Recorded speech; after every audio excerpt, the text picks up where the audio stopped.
चीनी सेना ने ताइवान को अब चारों तरफ से घेरा है। ये बड़ी खबर है ताइवान पर हमले की चीन की बड़ी तैयारी को लेकर, जहां ताइवान के पास 9 अलग अलग जगहों पर चीन की सेना की मौजूदगी की ये तस्वीरें सामने आई हैं। और ताइवान पर चीनी हमले की पूरी रणनीति आखिर है क्या? चीन की सेना ताइवान पर कभी भी क्या हमला कर सकती है? ये इस वक्त का बड़ा सवाल, क्योंकि आज जिस तरीके से चीन की घेरने की ये योजना ताइवान को लेकर सामने आई है, इसी घेरेबंदी की एक एक जानकारी अब आपके सामने। हालांकि ये इंफॉर्मेशन, ये खबर इस लिहाज से क्योंकि चीन का ये घातक प्लान है क्या, ताइवान को निशाना बनाने की इस कोशिश में उठाया गया ये कदम है क्या, उसी की ये तस्वीर। ताइवान के नजदीक चीन के नौसैनिक जहाज, वायुसेना के लड़ाकू विमान उड़ान भर रहे हैं। ताइवान के आसपास ड्रोन और यूएवी की मूवमेंट देखी गई है। रडार और एंटी एयरक्राफ्ट सिस्टम की तैनाती को लेकर भी खबर सामने आ रही है। हालांकि चीन ताइवान के खिलाफ ये सारी गतिविधि युद्धाभ्यास के नाम पर हो रही है, क्योंकि चीन ने युद्धाभ्यास को जॉइंट स्वॉर्ड 2024 भी नाम दिया है, लेकिन उसकी मंशा कुछ और है। युद्धाभ्यास की आड़ में चीन की यह रणनीति इस वक्त किस लिहाज से लागू की जा रही है? चीन की यह तैयारी है क्या? युद्धाभ्यास के नाम पर ताइवान को जंग के लिए क्या चीन की तरफ से अब उकसाया जा रहा है? ताइवान एयर स्पेस में चीनी वायुसेना के 25 फाइटर जेट और ताइवान स्ट्रेट में चीनी नेवी के 7 जहाजों की मौजूदगी। हालांकि ताइवान स्ट्रेट में पीएलए की वॉरशिप और कई वेसल भी घुस चुके हैं। हालांकि चीनी सेना की इस मूवमेंट से समंदर में तनाव कैसे बढ़ता जा रहा है, क्योंकि चीन के सैन्य मूवमेंट पर ताइवान तो अलर्ट है ही, ताइवान ने अंतर्राष्ट्रीय व्यवस्था के लिए इसे बहुत बड़ा खतरा बताया है।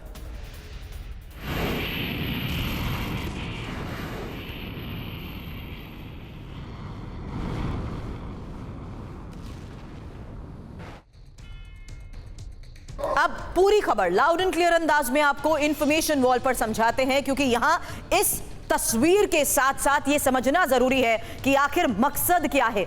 चीन का मकसद है ताइवान पर सैन्य नियंत्रण करना। यही वजह है कि चारों तरफ से यह घेराव, अमेरिका और उसके सहयोगियों को इसी घेराव के साथ ये बड़ी चेतावनी भी मानी जा रही है। हालांकि ये जो घेराव किया गया है, इसमें कौन कौन शामिल है? सेना, नौसेना, वायुसेना, ड्रोन और यूएवी इसमें शामिल बताए जा रहे हैं। और अहम सवाल यही है, क्या ताइवान पर इसका प्रभाव पड़ेगा? क्योंकि ताइवान जिस तरीके से इस हालात पर नजर बनाए हुए है, अमेरिका उसका स्ट्रैटेजिकल पार्टनर जरूर है, उसे एक चेतावनी इस लिहाज से भी दी जा रही है, क्योंकि अब अमेरिका ने भी चीन के युद्धाभ्यास की निंदा की है और चीन का यह कदम अनुचित बताया है। हालांकि चीन के इस कदम से तनाव और ज्यादा बढ़ेगा, यह बात अमेरिका की तरफ से कही गई।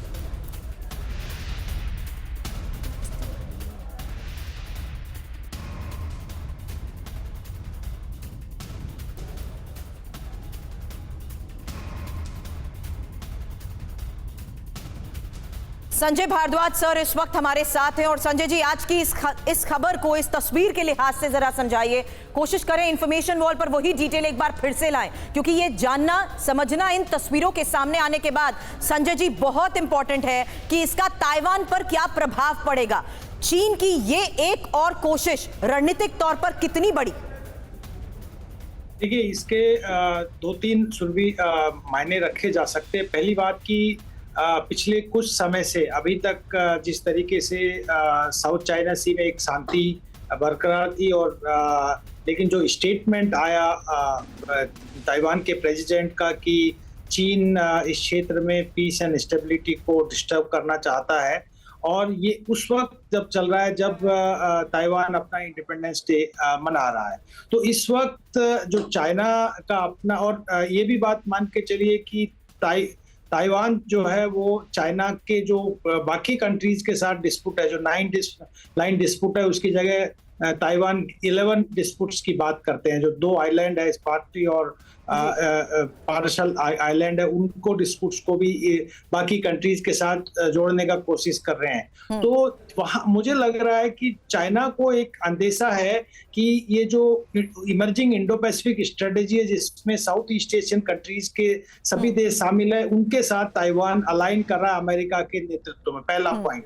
दूसरा पॉइंट ये है कि चाइना में अभी इकोनॉमिक क्राइसिस भी चल रहा है, खासकर जो रियल एस्टेट का क्राइसिस है। तो चाइना उसको डाइल्यूट करने के लिए कि कोई बड़ा क्राइसिस ना बन जाए, वो जो एक स्लो डाउन चाइना में आया है, तो मुझे लगता है कि चाइना इसको डाइल्यूट करने के लिए ताइवान में एक मिलिट्री टेंशन साउथ चाइना सी में ताइवान के आसपास क्रिएट करना चाहता है, और इसीलिए वहां पर चारों तरफ से उन्होंने एक्सरसाइज और अपना जो नेवल बेस मिलिट्री इसकी टाइमिंग इंपॉर्टेंट हो जाती है। संजय सर, मैं आपके पास आती हूँ। मनीष मेरे सहयोगी भी इस वक्त मुझे ज्वाइन कर चुके हैं। मनीष, 9 तरफ से किया जा रहा है ये घेराव, हालांकि स्ट्रैटेजिकल इंपॉर्टेंस निर्भर करता है ताइवान बहुत हद तक अमेरिका पर भी और जापान पर भी। ये सवाल इसलिए कर रही हूं क्योंकि ये जो चारों तरफ से घेराव किया गया है, क्या ये बहुत अनयूजुअल नहीं है? इसकी टाइमिंग इंपॉर्टेंट नहीं है?